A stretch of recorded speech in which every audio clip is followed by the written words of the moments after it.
dibicha maa fukkistani qeen abbaa fakkeessaa qeen abbaa dhugaasaa jireenyaa wal biraa lamaanuu obboleessa yeroo hunda abbaan fakkeessaa dibicha isaa furdisa qallaba gaggaarii bishaanis lagaa baasa dibicha isaa furdisee torbeen gabaatti baasa garuu abbaan dhugeessaa walitti qabee hundasaa dhaqee manaa funaana dibicha naannoo isaa laga keessa naannessee kan isaa waliitiin tiksa gaaf tokko lamaanuu torbee gabaa deemanii dibicha isaanii burreef magaaliin fudhatanii gurguranii buufachuuf irraas waa argatanii abbaan fakkeessaa dafee gabaa keessa dhokate dibicha isaa burree mi'aadhaan gurgurate dhufeen jedheen ilaamee maaloo abbaa dhugaasaa waa'ee dibicha keessanii mee har'aaf itti dhiisaa haalli yeroo kunisoo hedduu nama yaaddessaa har'aaf fuudhaa galaatii torbee isaatti deebisaa har'aaf fuudhaa galaatii torbee isaatti deebisaa. haa ta'u erga jettanii rakkoon maaltu jira manni koo sooriyoodha gabaan isoon bira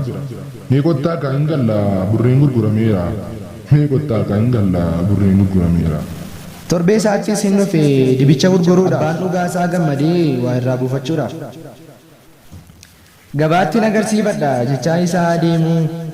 dibichi huqqataan kun asitti hin gurguramu jecha akkasii dhaga'e isaanii gugunguun dhaqaniitti himanii afaanis tolanii akkuma mala keenyaa waa dhoksuun beenuuni hilaamee abbaa dhugaasaa dibichi keessan kuni malkiin illee gaariidha magaal ta'uu isaatiin garuu namoonni asii magaal kana isinis gatii ol kaafeetu kanaafuu hin bitanii dibicha fuudhaa galaa jechuudhaan itti himanii. Nahee abbaan dhugaasaa maal ta'eeti uummanni dibichi yoo huqqatees maaliif naan furdisanii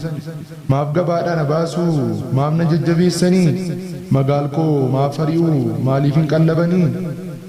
kan koosoo dibicha silaa nyaateen furdata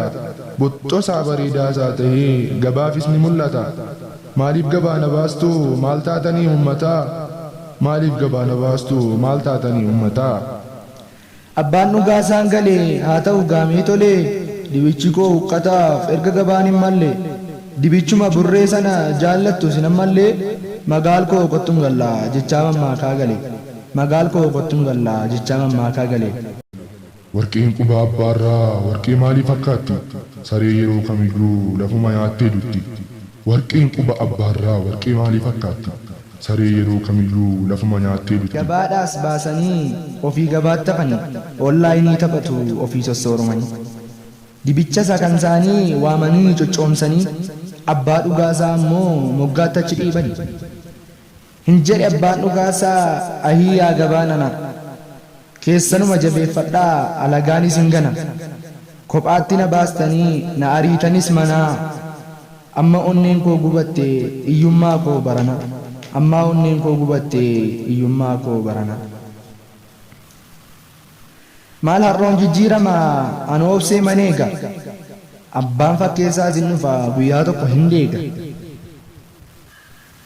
warri gabaa gamaayi kan isaanii mi'eeffatu warri gabaa keenya ammoo maaliif wal xireeffatu gabaa gamana ta'anii gabaa gamaaf falmatu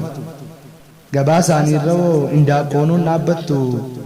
wanta qaban hundaa warra gamaatiif laatu warri gabaa gamaahi meedaa warra kanaarraa burree isaanii tikfatu ergasiin furdattee warri gabaa gamanaa dhaqaniirraa bitatu. taa'ee gaafan ilaalu na dhibeem dhugaa dhabbii jechaa abbaan dhugaasaa ittuma fufe dubbii. waggaa dheeraa booda deebii abbaan dhugaasaa dibicha isaa magaaliin bishaan dhugaa obaasaa kichuu gadi hin jenneen bareechee qallabasaa gabaan hunduutti duudee maarree abbaa dhugaasaa magaal kee daanduunee burreedhaan ni kaleessa. jedhee abbaan dhugaasaa jiruun koo inni darbe innin utuun finiinuu mataa koo gadi qabe utuun utaaluu beekuu innin kotteetti cabe magaal koo hin tuffadhu karaa masaanaaf darbe magaal koo hin tuffadhu karaa masaanaaf darbe. warri gaafa duraa gabaadhaa na hari'e anoo maayyuu rakkanne ammas kunoo deebi'e magaal koo wajjin kufeen wajjiniin lafaa ka'e. kufuun duruu ni jira achitti hafuun fafa kadhadhee hin jiraadhu kanuma koottan hafa abdii koo isa dhufu boraafadhee marrafa. Jechaa abbaan dhugaasaa bilisoome sammuuni yaada isaa isa fagoo maree boraafachuun jireenya isaatti fufee yaada xiinxalliidhaan jireenya isaatti fufee yaada xiinxallii.